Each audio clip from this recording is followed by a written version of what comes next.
গত সপ্তাহে আমার ছোট ফুপু এসেছিল, আর ছোট ফুপু আসলেই তো অনেক কিছু নিয়ে আসে। আর এইবার কি করেছে জানেন, এই বড় মাছটা কিনে নিয়ে এসেছে। তো আনার পরেই আব্বুজি বলতেছে, এত বড় মাছ এতগুলো টাকা দিয়ে কেন আনতে গেলি শুধু শুধু? আমার ফুপু কি বললো জানেন, বললো আমার আনতে ইচ্ছে করেছে, ইচ্ছে হয়েছে তাই এনেছি। তো আমার কথাটা শুনে কিন্তু বেশ লেগেছিল দুই ভাই বোনের। তো তারপরে আমি তো মাছটা কাটতে পারবো না, কারণ মাছটা অনেকটা বড় ছিল, তাই আব্বুজি এই যে একটু মানে মাথা টাথা সব কিছু কেটে দিচ্ছে। পরে অবশ্য আমি সবটা করব, বাট আব্বুজি তো অতক্ষণ বসে থাকতে পারবে না, তাই মেন মেন জিনিসটা আব্বুজি আমাকে করে দিচ্ছিল। আর এদিকে ফুপু কিন্তু হাতে বানানো রসমালাই এনেছিল।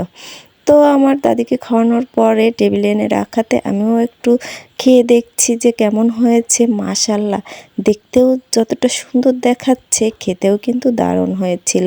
তো এই যে দেখতেই পাচ্ছেন কতটা সুন্দর হয়েছে, এটা কিন্তু হাতে করা। আর এটা নাকি আমার ফুফাতো ভাইয়ের বউ করেছে। মাশাল্লাহ, অনেক সুন্দর হয়েছিল। আর আব্বুজি তো অনেকক্ষণ বসে থাকতে পারে না, তাই আমি শেষটা কেটে কুটে এই যে এসেছি ধুতে। তো অনেকগুলো মাছ, তাই বড় ডিশ নিয়ে নিলাম যে ভালো করে যাতে ছড়াই ধোয়া যায়।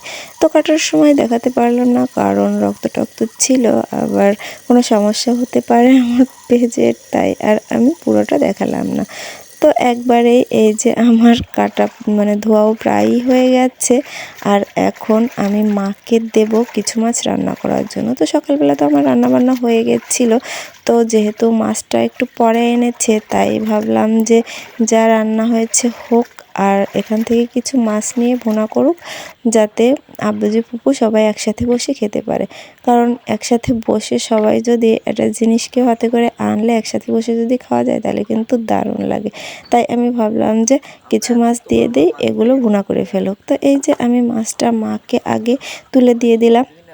এই মাছগুলো মা এখন রান্না করবে, আর আগে যা রান্না করেছিলাম সেটা দিয়ে এটা দিয়েই দুপুরবেলার খাওয়া হবে। আর এদিকে মার কিন্তু তরকারিটা রান্না করা হয়ে গেছিলো, তো মাছগুলো কিন্তু ভুনা করেছে। আর মাশাল্লাহ, কালারটা কিন্তু বেশ এসেছে, দেখে কিন্তু খেতে ইচ্ছে করছে। তো আমি খাবো পরে, এখন আব্বুজিকে আর ফুপুকেই খেতে দেবে মা। তো আমরা একটু পরে খাবো, আমার ছেলেরা, আমি একটু পরে খাবো। তো অবশেষে আমি আর আমার বড় ছেলে বসে গেছি। তো তখন কিন্তু মাছ প্রায় শেষ। তো আমরা দুজনে বসে গেলাম, আর এখন এই যে দেখুন এটাই আছে। আমরা অবশ্য সবার শেষে বসেছি। তো এখন মা ছেলে মিলে খেয়ে নেব। তো আমাদের ভিডিওটা কেমন লাগলো প্লিজ কমেন্ট করে জানাবেন। ভালো লাগলে লাইক কমেন্ট শেয়ার করে আমার পাশেই থাকবেন। আর মাশাল্লাহ, মাছটাও কিন্তু অনেক ভালো ছিল। একটু মানে পাঙাশ মাছ হলেই তো কেমন গন্ধ লাগে মনে হয়, তবে এই মাছটা কিন্তু তেমন ছিল না, অনেক ভালো ছিল, অনেক স্বাদের ছিল। তো সবাই ভালো থাকবেন। আল্লাহ হাফেজ, আসসালামু আলাইকুম।